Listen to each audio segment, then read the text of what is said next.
슈퍼맨과 DC 코믹스를 위협했던 사건들은 여럿 있었습니다.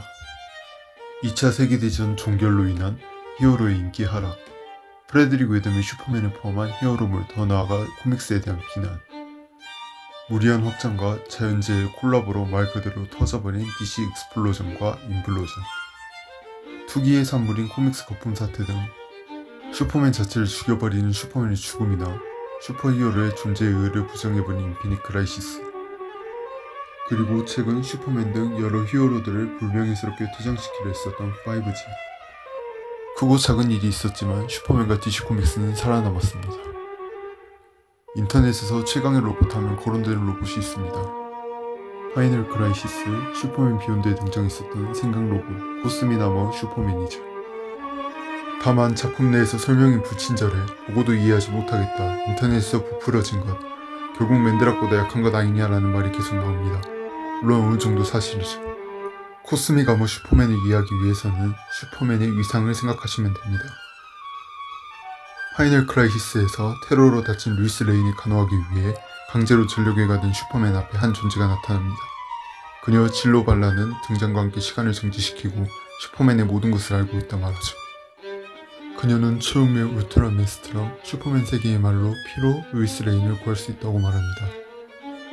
이 피라고 불리는 최후맨은 별점이 용매 안에서 자라나듯 이 피 안에서 DC 코믹스의 52개의 우주가 자라났다고 합니다.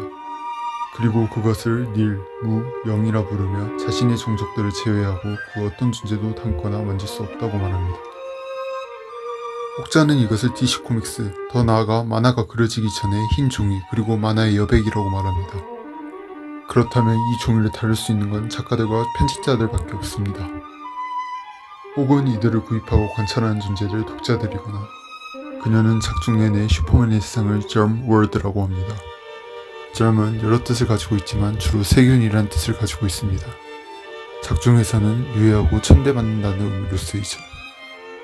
유치하긴 하지만 4D 비전을 통해 슈퍼맨은 더 높은 차원을 보게 되었고, 그와 동시에 그를 태운 우주선은 만화밖을 빠져나옵니다. 여기서 그는 적을 공격하는 또 다른 자신을 만납니다. 악당 버전 슈퍼맨 울트라맨입니다. 그것도 지구상의 울트라맨이 아닌 같은 작가 그랜트 모리슨이 쓴 슈퍼맨의 완전한 반대, 지구 위의 울트라맨.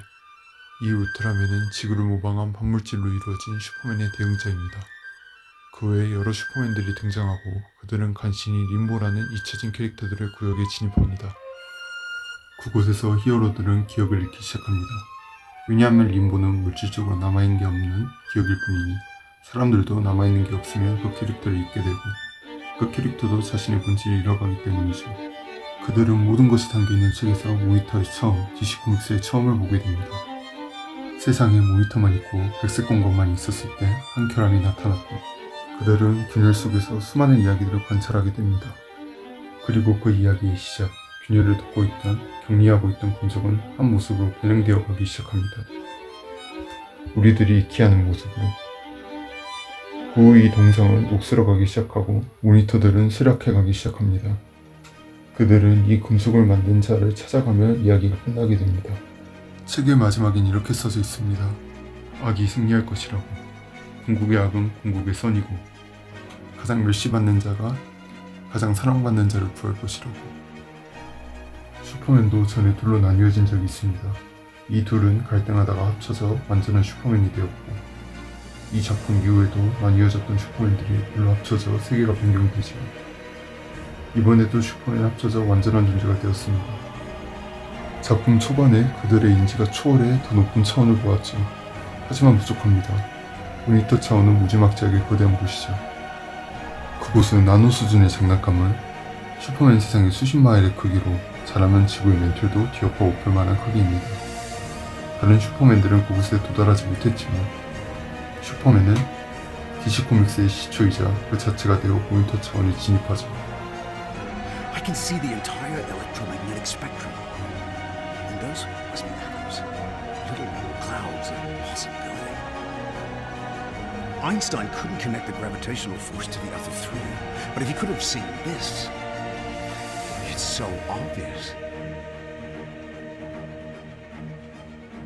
모니터들은, 편집자들은 결국 피를, 이야기를, 작품을 빨아먹고 죽여가는 흡혈귀가 되었으며, 슈퍼맨은 그들의 수장, 편집장, DC 코믹스 회사 아니라면 그 무언가, DC 코믹스를 좌지우지할 수 있는 존재, 혹여 진로발라의 말처럼 진짜 있는지 확실하지도 않은 DC 코믹스를 만든 자, 그래서 그냥 달크맨을 아나그램에서 만든 것 같은 존재, 앤드라. 아무튼 그는 DC 코믹스 안에서 신과 가깝습니다. 하지만 DC 코믹스에서 무슨 짓을 했든 무슨 짓을 하든 슈퍼맨은 DC 코믹스는 살아나고 승리합니다. 슈퍼맨은 대중에게 큰 존재거든요.